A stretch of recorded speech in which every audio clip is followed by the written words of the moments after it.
अस्सलाम वालेकुम। अच्छा दोस्तों, आपको पता होगा कि ये चंद दिन पहले एक वाक़या हुआ है। बाजवा साहब और उनकी जो एहलिया है वो दोनों फ्रांस में कहीं बैठे हुए थे। तो वहाँ एक अफ़गानी नमूदार होता है और वो उनको जो है ना कहता है कि आप अफ़गानिस्तान में जिहाद का दर्स देते हैं और अपने मुल्क में आप जिहाद करने नहीं देते, यानी कि आपकी दोगली पॉलिसी है। तो इसके साथ फिर वो जो है ना गालियाँ भी देना शुरू कर देता है। पहली बात तो ये है कि मैं इस वाक़े की मज़म्मत करता हूँ, क्योंकि उनके साथ लेडीज़ थी तो उनको उस बंदे को इस तरह उनके साथ बदतमीज़ी नहीं करनी चाहिए थी। लेकिन यहाँ पे मैं आपको एक ना हज़रत उमर रज़ी अल्लाह तआला अन्हु का वाक़या सुनाता हूँ। हज़रत उमर रज़ी अल्लाह तआला अन्हु जब खलीफा वक्त थे तो इस तरह ना बाजू के बल पे ना लेटे हुए थे, आराम फरमा रहे थे। तो एक बंदा आया, उसने उनको जगाया और बोला कि आप खलीफा वक्त हैं, क्या आपको डर नहीं लगता? उन्होंने कहा मैं खलीफा हूँ, बादशाह हूँ अपनी उम्मत का, अपनी राया का। अगर मैं खुद जो है ना डरूंगा, मुझे अपनी जान का खुद को ख़तरा महसूस होगा, तो मैं अपनी जो आवाम है उसका कैसे दिफा कर सकूँगा, उनकी हिफाजत कैसे कर सकूँगा? तो ये हज़रत उमर रज़ी अल्लाह तआला अन्हु की शान थी।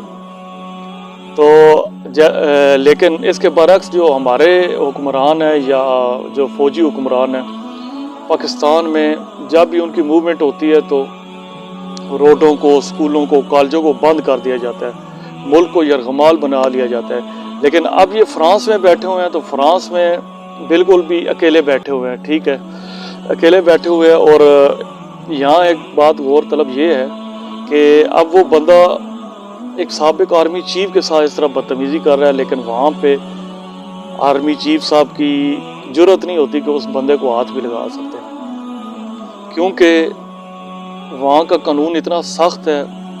और बाजवा साहब कह रहे हैं कि आप यहाँ से चले जाओ वरना मैं पुलिस को बुला लूँगा। क्या पाकिस्तान में किसी एक्स आर्मी चीफ के साथ कोई इस तरह बात करे तो आर्मी चीफ कहेगा कि मैं पुलिस को बुला लूँगा? सवाल ही पैदा नहीं होता। पहली बात तो यह है उसके साथ इतना प्रोटोकॉल और सिक्योरिटी होगी कि कोई उसके नज़दीक ही नहीं लग सकता। और दूसरी बात यह है गौर तलब कि अब उस बंदे की भी जरूरत नहीं है, वो कह रहा है कि अगर मुझे पुलिस का डर ना होता तो मैं आपके साथ क्या करता। बहरहाल ये जितना भी वाक़या है या सान्या है, इससे एक ही सबक मिलता है कि जो कानून की हुक्मरानी है वो सब के लिए ज़रूरी है, और जो कानून की हुक्मरानी इन इस्लामी मुल्कों में होनी चाहिए वो यूरोप के कंट्रीज़ में हमें देखने को मिलती है। और हर बंदे को इज़हार राय की आज़ादी है। यहाँ तो ज़रा सी कोई बात ऐसी कर दी जाए जो किसी इदारे को पसंद नहीं होती तो उसको फ़ौरन गायब कर दिया जाता है। तो हमारे हुक्मरानों को सोचना चाहिए, इदारों को भी सोचना चाहिए, ये जो गैर ज़रूरी प्रोटोकॉल और सिक्योरिटी है ये अपने ऊपर ख़र्च करने के बजाय अवाम के ऊपर इनके वसाइल को ख़र्च किया जाए। तो बहरहाल मैं एक दफ़ा फिर मज़म्मत करता हूँ कि ये इस तरह उनके साथ फैमिली थी, इस तरह उस बंदे को नहीं करना चाहिए था। अब ख़बरें ऐसे आ रही हैं कि जो है ना पुलिस ने उस बंदे को पकड़ लिया, अफ़गानी शहरी को, क्योंकि बात तो शायद वो ठीक कर रहा था लेकिन तरीक़ाकार गलत था और जगह का इंतखाब भी गलत था, क्योंकि उनके साथ फैमिली थी। तो बहरहाल इंशाअल्लाह ताला पाकिस्तान में भी एक वक्त ऐसा आएगा कि आर्मी चीफ जो है ना इस तरह किसी आम से मकामात पर बैठा होगा और लोग आके उससे सवाल भी कर सकेंगे और